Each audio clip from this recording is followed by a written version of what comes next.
Hello, everyone. Welcome back to The Victim's Voice. This week, we will cover the second and final part of the story of Gannon Stauch. We left off last week with Letecia showing up 2 hours late to her interview with the El Paso Sheriff's Department detectives because she had to stop and wash her car on the way. When she arrived, she told them a completely different story than she had just 2 days before when she had called 911.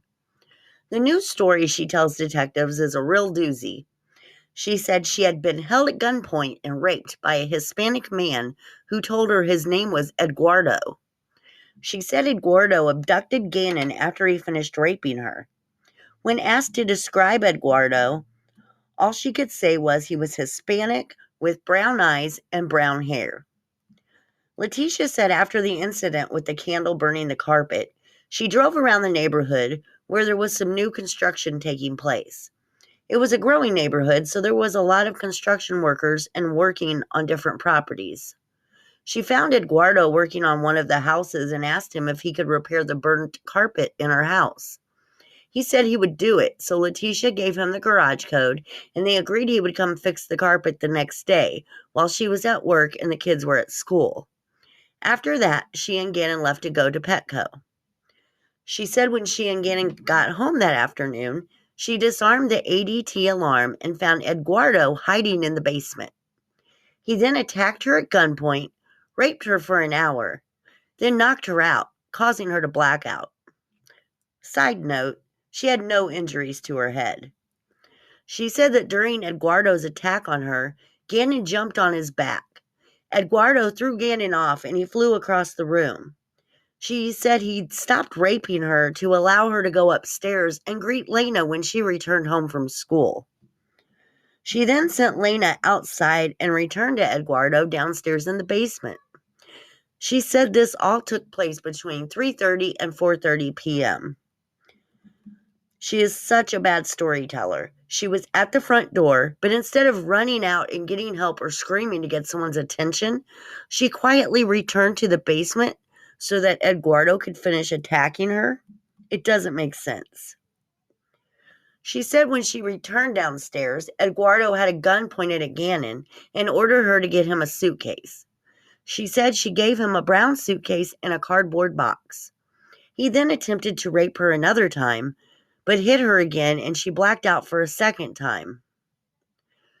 When she woke up, Gannon was gone. This is when she decided that it was time to clean up the crime scene of the attack. She straightened up Gannon's room and cleaned the utility room before she called 911 because of priorities. If you guessed 0 people from the sheriff's department believed her story, you would be right.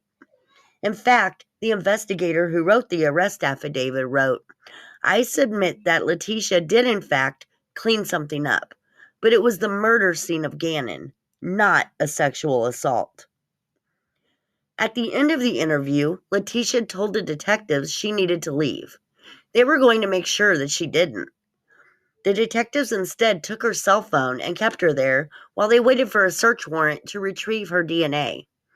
This is when Letecia started acting really weird. She started stuffing the Kleenex she had been using down her pants in an effort to keep the detectives from using them to get her DNA. Then she started complaining of having chest pains and saying that she couldn't breathe. They called her an ambulance, according to the affidavit. When EMTs arrived, she gave appropriate answers to the questions they asked.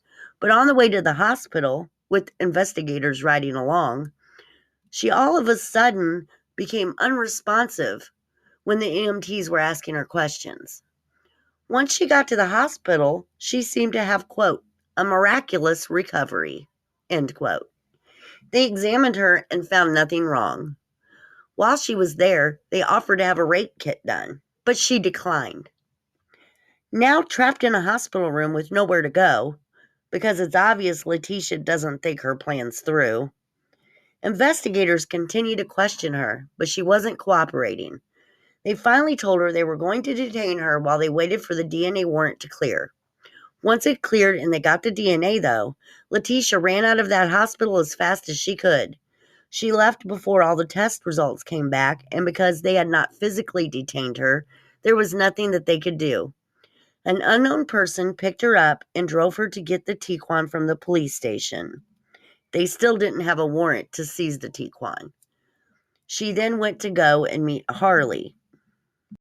After her trip to the hospital, Letecia must have made a full recovery because she felt well enough to go on a shopping trip with Harley. The police came up to Letecia and Harley while they were out shopping and took possession of the Tijuan and Harley's cell phone, which they had finally got the warrants for. Letecia called a family member to come pick them up, and then her aunt went and rented a Nissan Altima for her to drive. The police removed the GPS chip from the Tijuan, but it would take a while to get the information back. Letecia had the Altima in her possession from January 30th to February 1st. Authorities at this point were checking out her story about Eduardo. They didn't believe a word of it, but they still had to do their job. They looked at security camera footage from the neighbors, and as they figured, there was never a Hispanic male that entered or left the house.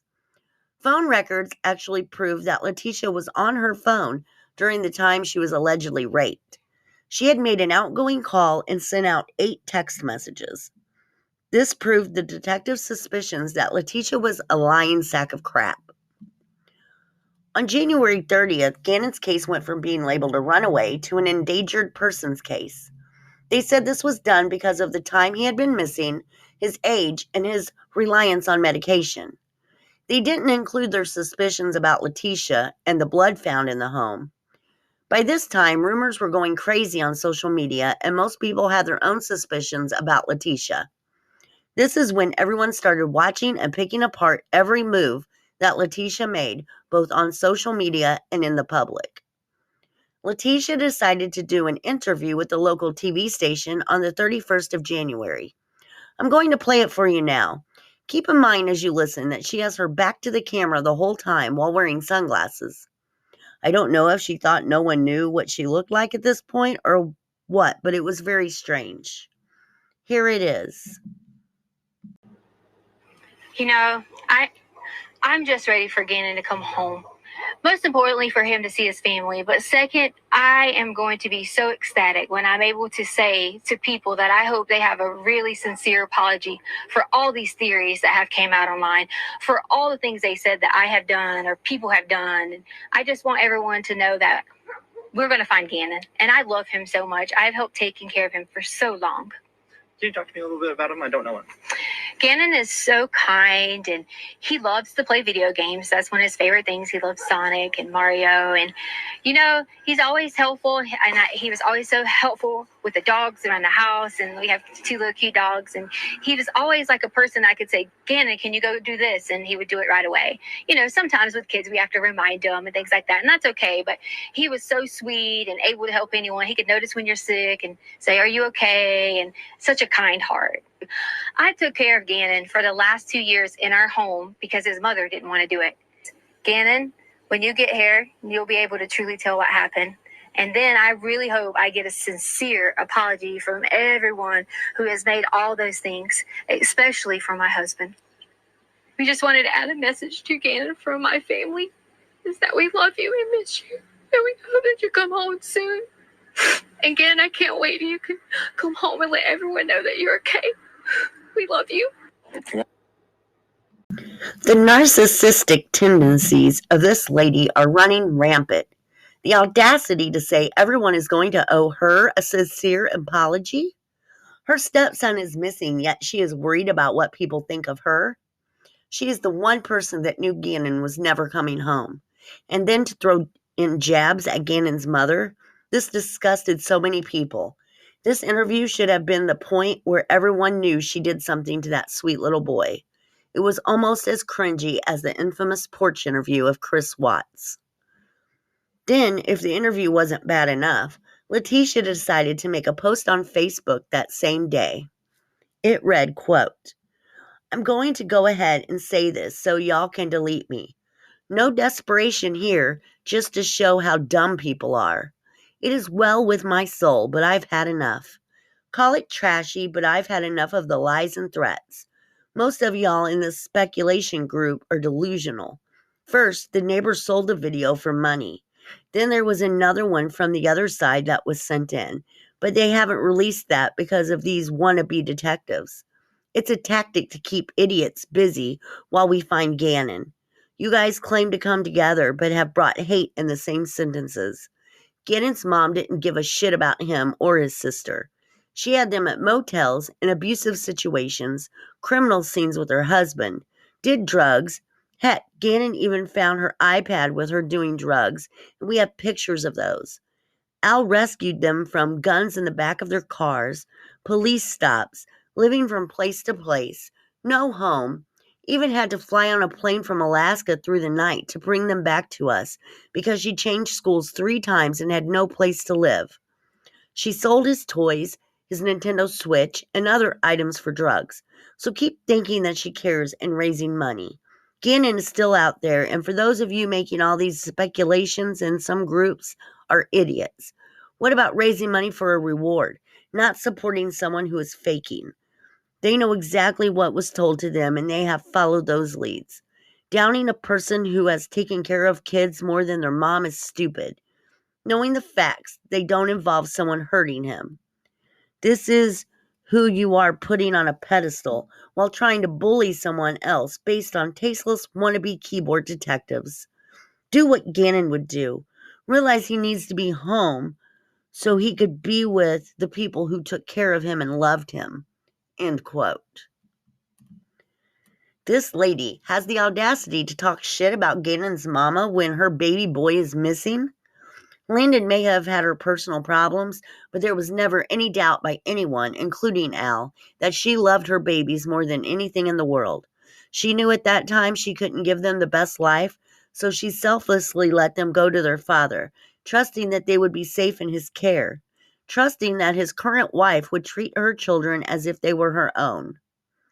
In no way am I blaming Al for anything that happened. He loved his children and never thought in a million years that he had married a monster. Landon loved Letecia for loving and taking care of her children, and this is how she gets talked about. Letecia wants to be put on a pedestal for helping take care of her stepkids. During the time she had the Altima, authorities obtained a warrant and had placed a GPS tracking device on it without Letecia knowing. They were following her every move.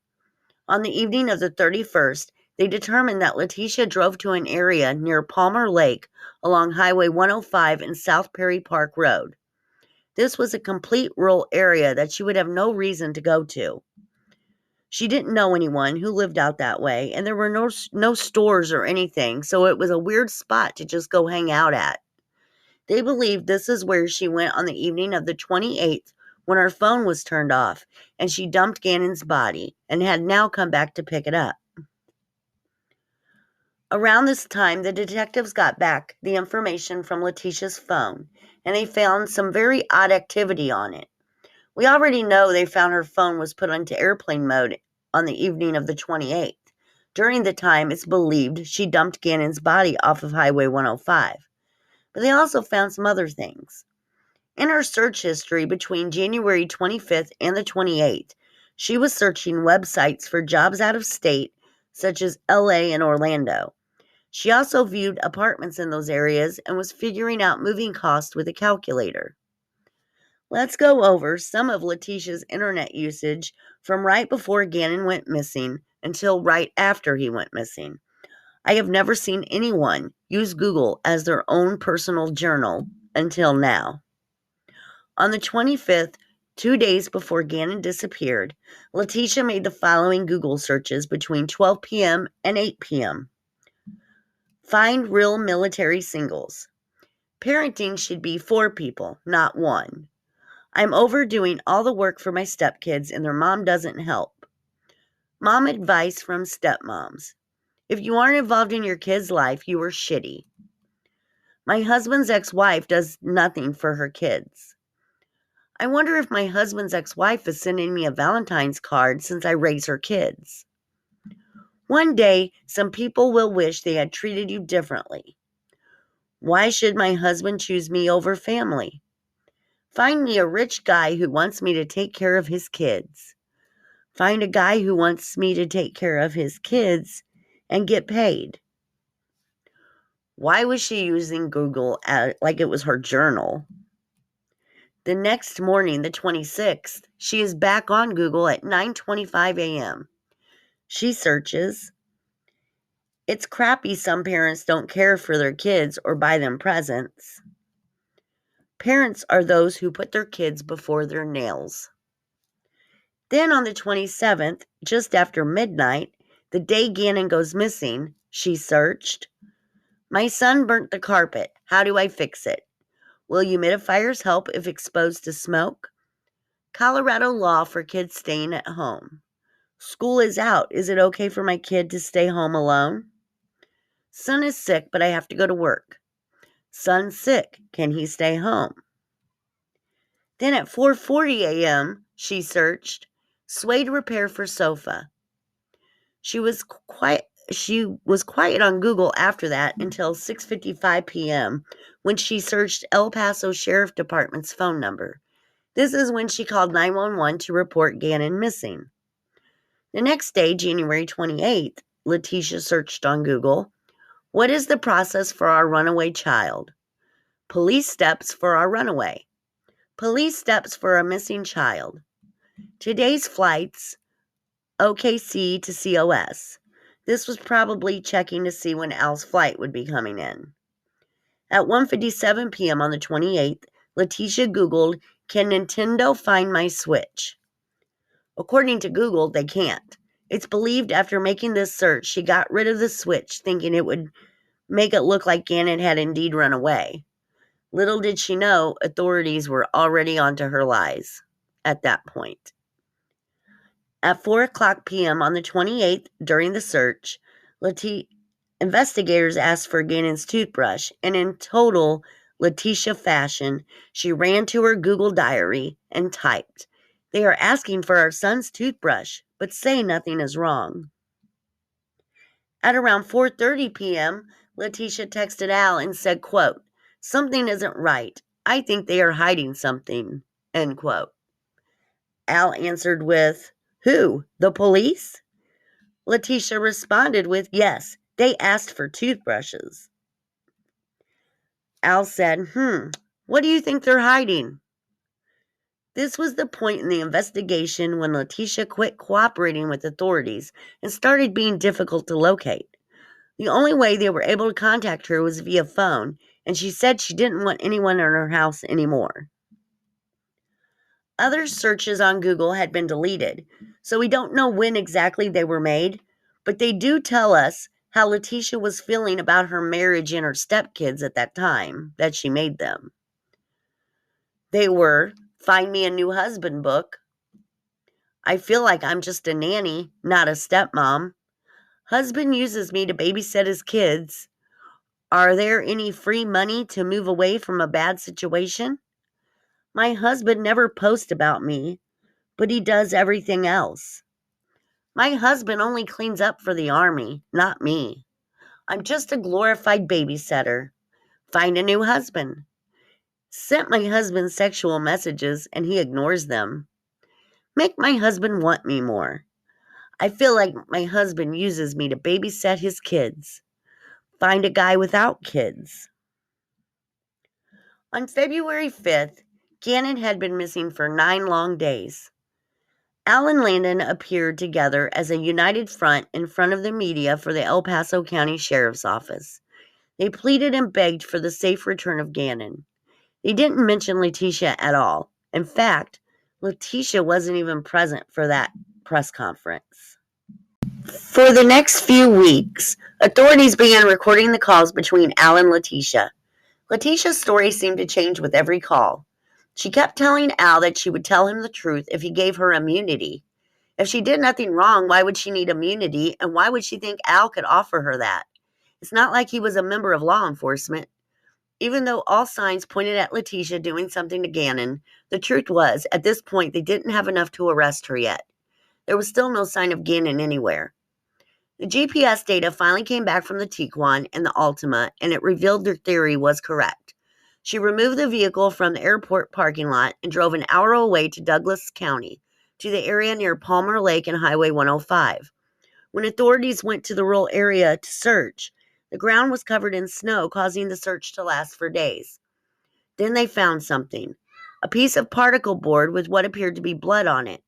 When it was sent in and a DNA profile was performed, it was determined to be the blood of Gannon Stauch. Authorities theorized Letecia had used the board while moving Gannon's body. At that point, they didn't believe he was in Colorado anymore. Around the time the search started on February 4th, Letecia rented a van from Ava's car rental and hightailed it out of town along with her daughter Harley and Gannon in a suitcase in the back. She eventually made it to South Carolina where she had family, but on the way it was found she had checked into a Pensacola, Florida hotel. She didn't let anyone know she was leaving town. Not Al, not even law enforcement. That same day, they went over Letecia's seized Tiguan with luminol. There were traces of blood found on the rear of the vehicle, rear passenger seat, front passenger seat, and near the glove box. They also seized and searched the Kia she had rented on the 28th. They didn't find anything in that car, though, since it had been cleaned and re-rented. There was no GPS data on this car either, but the rental company told them that the car had only been driven 71 miles while Letecia had it, which means the times that she said she was out searching for Gannon were most likely more of her lies. On February 13th, Letecia and Al spoke on the phone. During that conversation, Letecia brought up the blood on Gannon's wall. She said when the accident happened with the candle, Gannon got burns on his arms that had started bubbling. She said he picked at the burns, causing the skin to peel off until they bled. Then he wiped the blood on the wall. Letecia could be the dumbest child murderer yet. The investigators and Al had never mentioned finding the blood to Letecia, and it hadn't been reported in the media, so the only person who would have known about the blood is the person who killed Gannon. On February 14th, during a phone call with Al, Letecia's story changed again. It didn't change just once, though. It changed 4 different times in the same day. The first story was when officers came to the house on the 27th. The person who attacked her and abducted Gannon was still there. She said she had tried to signal to the officers that there was someone inside the house, but they didn't listen. This time she said it was a man named Quincy Brown that had Gannon. She said she knew that his name was this because during his attack, his ID fell out of his pocket and she was able to see it. How convenient was it that a man named Quincy Brown was on El Paso County's most wanted list? Authorities believed she had seen his name somewhere and decided to use it. There was no indication that Quincy Brown had anything to do with Gannon being missing. The third story Letecia told Al was that Quincy Brown had followed her home from Petco. At some point, he managed to get in front of her car and lie down in the road. When Letecia stopped so she wouldn't hit him, he jumped into the car and made her take him home with her. Once they were at the house, she says that he raped her. The fourth story spewing out of Letecia's mouth was that she and Gannon were near County Road and Highway 105 near Palmer Lake. Does that area sound familiar? Gannon was riding a bike in the area, hit his head, and then was abducted by Quincy Brown. She said Quincy was being driven by a man named Terrence. The next day, on the 15th, she spoke to Al once more. She told him the story about Gannon falling off his bike was a lie. She said she told the story because she thought it was what Al wanted to hear. She said the truth was that the blood in Gannon's room was a combination of hers and Gannon's blood. This story she tells is very disturbing. She says an abductor anally penetrated both her and Gannon with an object. She says this abductor was there during the police officer's walkthrough of the house. Authorities believe she had heard in the media that the area was being searched for Gannon. She most likely knew investigators had found out she had been out there a couple times within a couple days, so she was trying to explain it away. On February 17th, Letecia was talking to a friend and admitted she had been telling Al false stories, saying that it didn't matter because he wouldn't believe anything she told him, and said she was thinking about flying back to Colorado to take a polygraph test so she could prove to everyone that she was telling the truth. She told her friend that everyone thought she was still in Colorado, when in actuality, she was in Florida at this time, on her way to South Carolina. The very next day, the detectives looked through her phone records and found a phone number with a 321 area code. When they reverse searched it, it came back to a company called fakepolygraph.com. Apparently, Letecia took a test on their site, but had never received the results that she had paid for. The site lets you create your own questions and the answers to those questions. Then the website will print out a fake certificate that says you answered the questions truthfully. However, one of the rules is that you cannot have any questions that are related to illegal activity. If this happens, they will not mail the certificate to you. I mean, even the fake polygraph people have some kind of morals. They absolutely withheld Letecia's certificate, and I'm sure you can guess why. Here are some of the questions Letecia asked. Do you intend to answer these questions about your stepson truthfully? She answered yes. Is your birthday August 4th, 1983? She answered yes to that as well. Did you participate in any way in causing harm to your stepson? She answered no. Did your stepson return with you to your home? She answered yes. This question is obviously fake. It's too vague. She didn't even provide a date. What day did he return home with her? I'm sure there were lots of days he left with her and came back. Last question. Did you participate in any way in causing the death of your stepson? And of course, she answered no. On March 2nd, authorities believed they had enough evidence to conclude that Gannon was dead and that Letecia was responsible. Authorities went to pick her up from her family member's house in South Carolina. She was charged with first-degree murder of a child under 12 by a person in position of trust, child abuse resulting in death, tampering with a deceased human body, and tampering with physical evidence. She was then extradited from South Carolina back to Colorado Springs. On March 4th, the ride back to Colorado was interesting to say the least. Somewhere near Kansas, while on a highway, Letecia was able to get out of her handcuffs and grab a full energy drink can. She proceeded to hit the female officer that was sitting next to her in the head, and then attempted to open the door and flee. The driver pulled over and they contained her while she yelled, "She was mouthing off at me." She also tried to say she opened the door to get some fresh air, because I always open the car door on a highway going 70 miles an hour to get fresh air.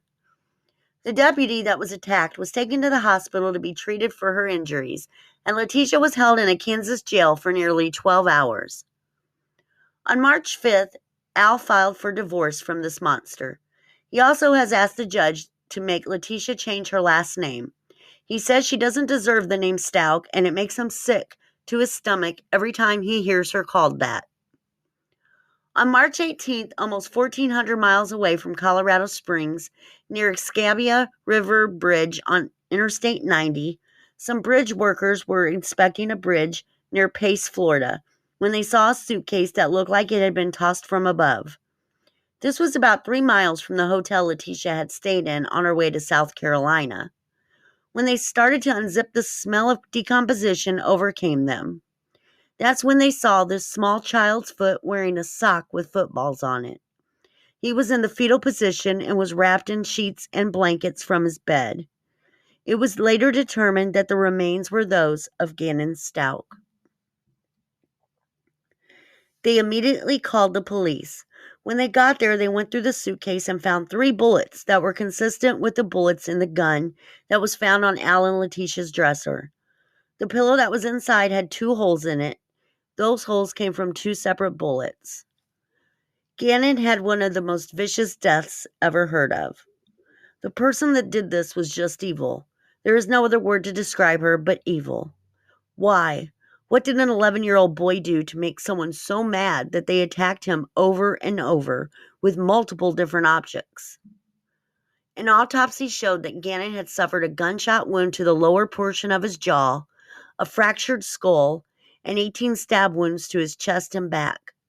He had several stab wounds to his arms and hands, So this brave little boy put up a fight against this evil monster. His official cause of death was a gunshot wound and blunt force trauma to the head. So what this means is that Gannon's body was in the suitcase in the back seat of the Tiguan when detectives were at the house on the 27th.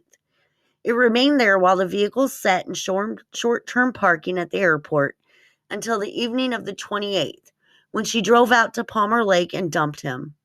She then returned on the 31st, the same day she did the interview with the reporter, and retrieved the suitcase and drove 1,400 miles across the country with Harley in the car with her and threw him off of a bridge in the middle of the night while Harley was asleep. The hotel she checked into in Florida was only 3 miles from that bridge. On March 20th, more charges were brought against Letecia. She was now being charged with 2 counts of first-degree murder, 1 for regular murder, and the other for murdering a child under 12. 1 count of child abuse resulting in death, 1 count of tampering with a body, and 1 count of tampering with physical evidence. There were also 8 enhancements for a crime of violence. She initially pleaded not guilty to all the charges, but that changed over the next 3 years. Since her arrest, it has been one thing after another with Letecia. They first had her evaluated to determine if she was competent to stand trial.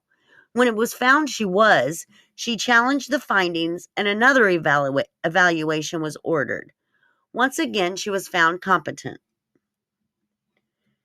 In June of 2020, she was caught trying to escape from the jail. She had measured herself to see if she could fit through the window in her cell. Her plan was to break through the window with a broom handle, but that obviously didn't work. But it did result in more charges. In February of 2021, she decided to fire her counsel at one point and represent herself, and the judge approved it. She represented herself for the first time in court on March 5th, 2021. It didn't work out because she was only allowed computer access 2 hours a day, and there were 26,101 pages of discovery for her to look through. She also lost her jail library privileges on April 8, 2021, after refusing twice to use her allotted time. May 3rd, the court announced she was no longer representing herself and was being issued a public defender. She wrote letters to the judge saying how unfairly she was being treated. And then, as a last-ditch effort to postpone the trial some more and put Alan Landon through some more of her bullshit, she decided in February of 2022 to plead insanity. Once again, she had to undergo a mental health evaluation. She said it was one of her multiple personalities, namely Maria, the protector, that did the horrific act of killing Gannon. She said Maria was always protecting her and saw Gannon as a demon from her past. She finally admitted she killed Gannon, but was still not willing to take responsibility for her actions, and didn't care that she was going to make Gannon's family now sit through a ridiculous trial and relive the horrors that she had put them through a little over 3 years earlier. Jury selection started March of this year, and opening statements started on April 3rd. Letecia was so disrespectful during the trial, it outraged everyone watching, including the judge, who stopped everything to reprimand her on more than one occasion. Letecia had the audacity to ask the court if she could not be at the trial. She was putting Gannon's loved ones through this torture, yet she didn't want to be there to hear all the horrific and vile things that she had done. The judge wasn't playing games with Letecia. He ordered her to be in the courtroom every day of the trial. So she decided to use her time in the courtroom being as disrespectful and vile as she possibly could. She was caught flipping the bird at the witnesses while they were on the stand on several occasions. The prosecution brought it to the judge's attention. This is what he had to say to Letecia that Friday.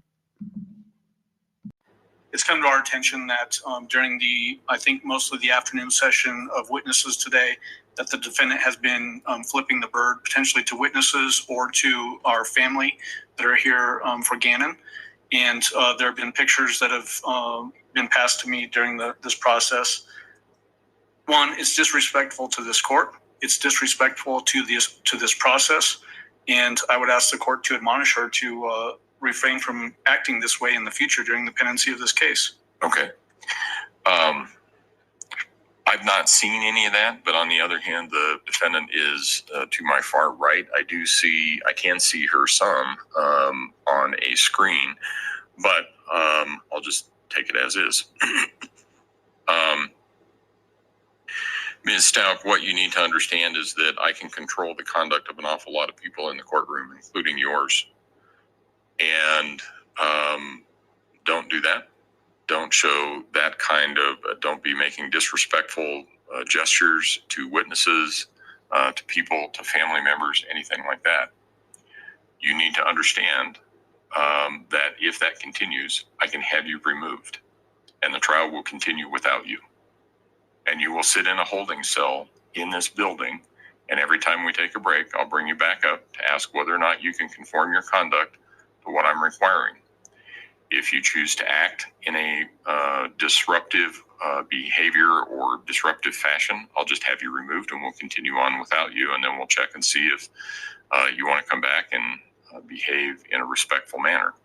So I'll just leave it at that. And we will see where we are on Monday. All right. On the following Monday, the judge spoke again about Letecia's behavior. This is what he said. Then, Mr. Allen, I'm going to direct this question to you because you made the comments on Friday.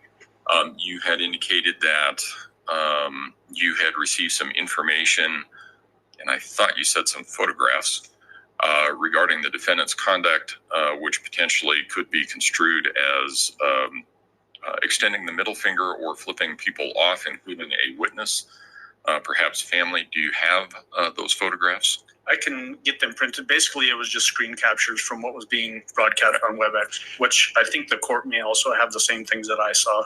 Do we have that now? Okay, so we will upload some of that so that there is some record of what it was, and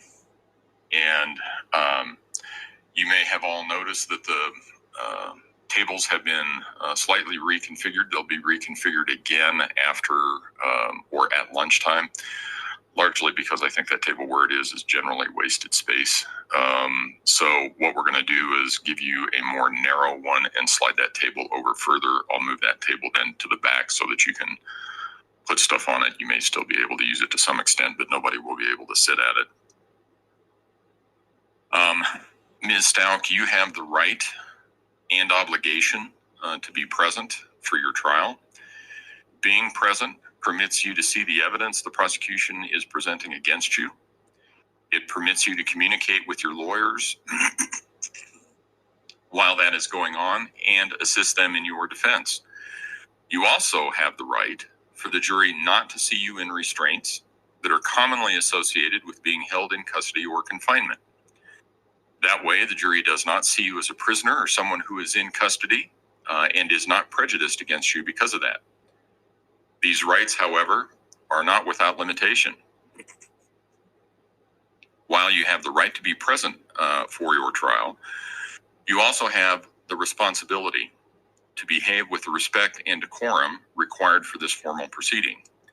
You also have the responsibility to behave in such a fashion as to make the use of additional restraints unnecessary. Sometimes, during trial, a defendant chooses to act out. The likelihood that that will happen, in my experience, seems to increase the longer the trial takes and the more serious the charges are. And I know that right now we're in week 4, or we finished 4 weeks, we're starting week 5. You aren't the first defendant to act out. Probably not going to be the last. I cannot imagine the pressure a defendant feels during any trial. It's not uncommon for a defendant to disagree with certain testimony or dislike a witness or a victim. Nevertheless, you cannot act disrespectfully in words or actions. First of all, never helps you out. You've already heard one juror submitted a question regarding his observation of your conduct. They don't miss anything. It also makes your attorney's job much harder. They need to focus on the evidence presented and how to counter that rather than your conduct in the courtroom. I am also aware of the practical realities that exist in this case. I could hold you in contempt for your conduct in the courtroom. That would mean that I could impose a sentence of up to 6 months of jail for each incident of conduct which I find to be contemptuous. However, in a case where a defendant is facing decades or even life in prison if convicted, a 6-month contempt sentence does not seem to be much of a deterrent. But that does not leave me without a remedy. We have moved the tables around. You are now sitting in a chair that does not rock or swivel. You will be directly facing the bench, and you will be more in my line of sight. I want to caution you against certain actions, such as waving your hands around, trying to stretch your fingers out, and leaving one of them more prominent than the other. Those acts would be, in my opinion, disrespectful to the proceeding. It's disrespectful to the court and the legal process. I also view it as a form of witness intimidation and an attempt to influence presentation of evidence in this case. If that conduct occurs again, it would be a violation of the decorum I expect in this case. Everybody that's sitting in the gallery sees signs that have already warned them of the same kind of conduct. You can't do it either. I may then impose other remedies. I could simply have a bolt installed on the underside of the table and have your hands cuffed to that bolt. You wouldn't be able to use your hands. The jury wouldn't be able to see the handcuffs. It would be uncomfortable. I could have you removed from the courtroom and the trial would proceed without you. You would not be returned to the jail. Instead, you would be held in a holding cell in this building. You know how uncomfortable they are.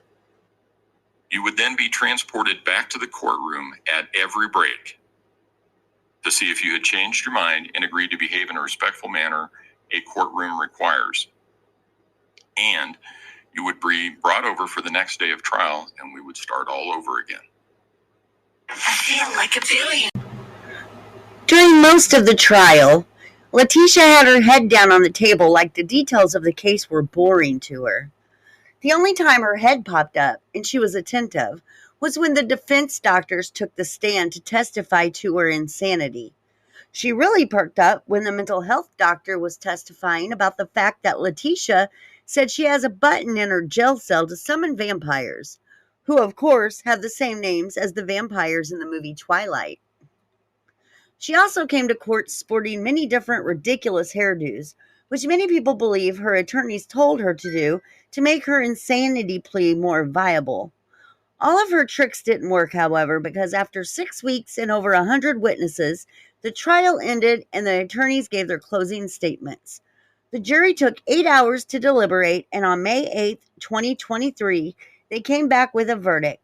She was found guilty on all counts.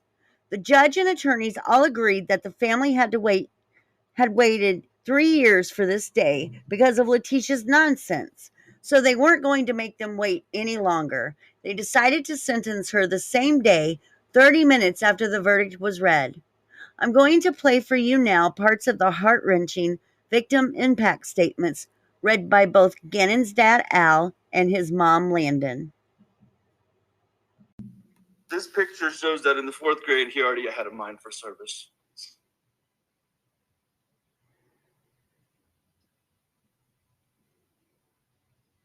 Throughout these past 3 years since Gannon was beaten and drugged, carved up, shot at point-blank range, and discarded like yesterday's garbage, I've encountered many people that would figuratively do the same to me. I've been questioned, compared as Tisha did to my abusive father, and ridiculed for my approach to finding Gannon. I hope now that the world has seen that I was assigned the most arduous task of finding Gannon in the only place that was possible for him to have been in the mind of a killer. Were my efforts fruitful? I believe so. But from the moment I did not see the Volkswagen Tiguan, or however you say it, at French Elementary on that Tuesday evening, a clear direction for finding Gannon pointed directly and precisely at Tisha. While others online, some who are even in the courtroom today, question my perceived lack of effort or concern, I stood still and stood firm in knowing that only one person had the information needed to find Gannon.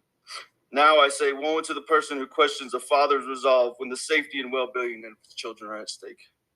I did not waver. I did not falter in the pursuit, nor did I allow the mentality of the mob to shake me. But it was only by the grace of God that Gannon's precious body was finally found. In Mark 4:39 of the Bible, in the middle of a storm, Christ arose and rebuked the wind and said, "Peace, be still."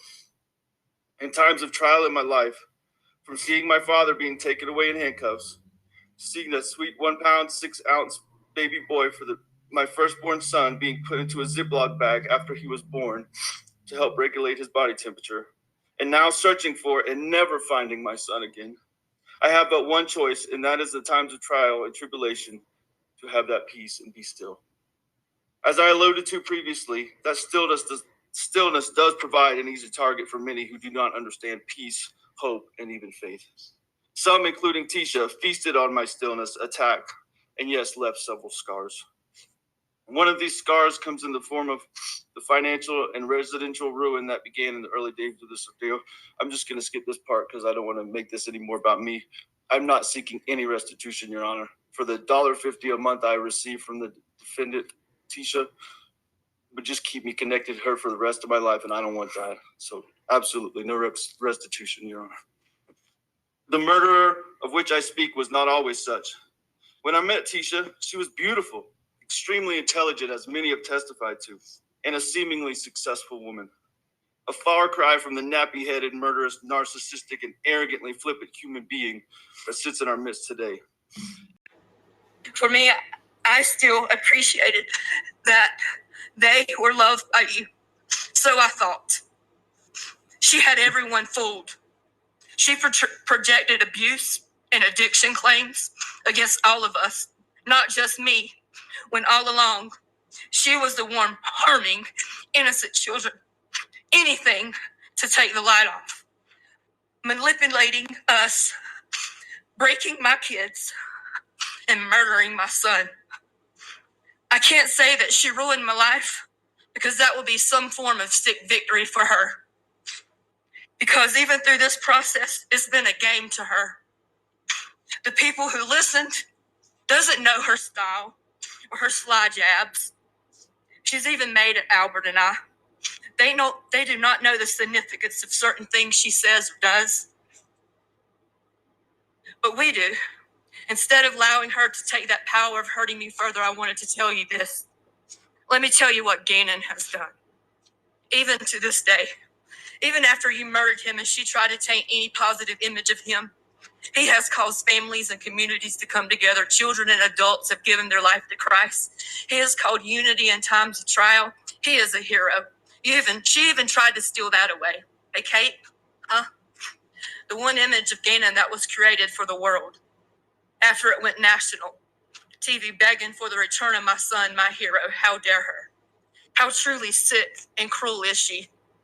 You stole so much from this world. Gannon's cousins, aunts, uncles, sisters, new siblings, grandparents, and friends are missing a huge portion of their lives without Gannon.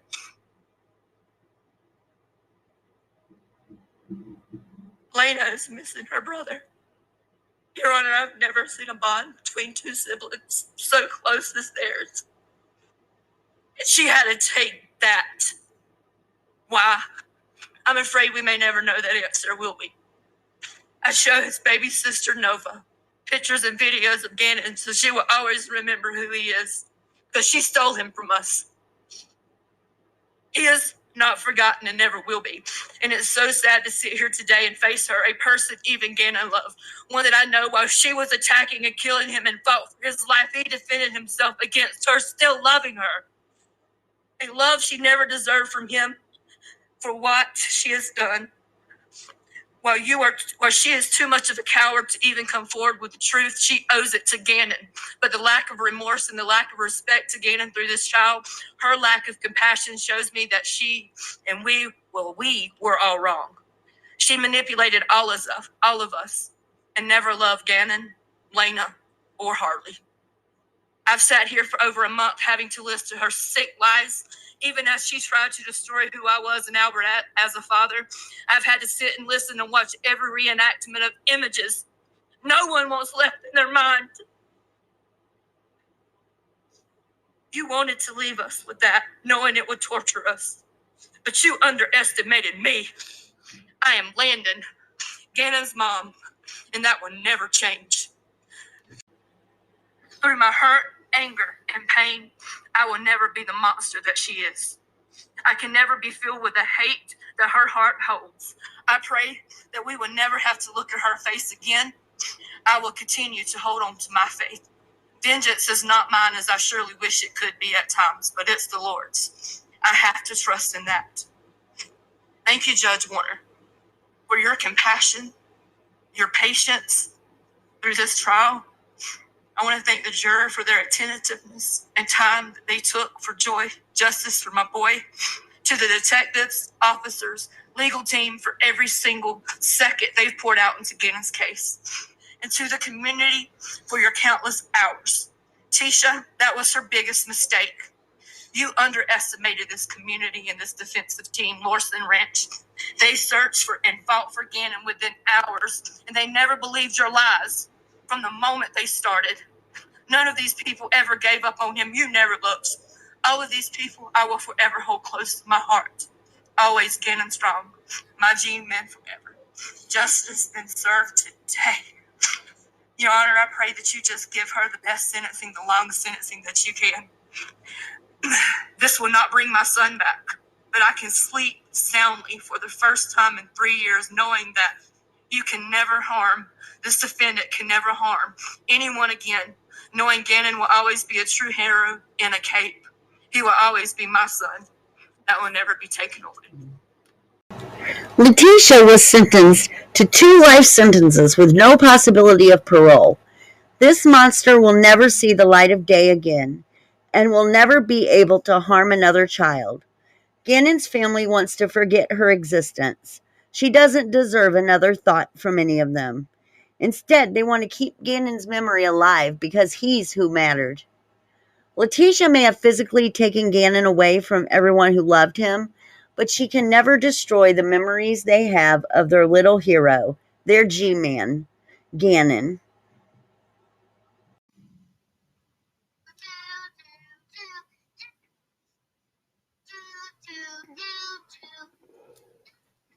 Once I was 7 years old, my mama told me, go make yourself some friends or you'll be lonely. Once I was 7 years old.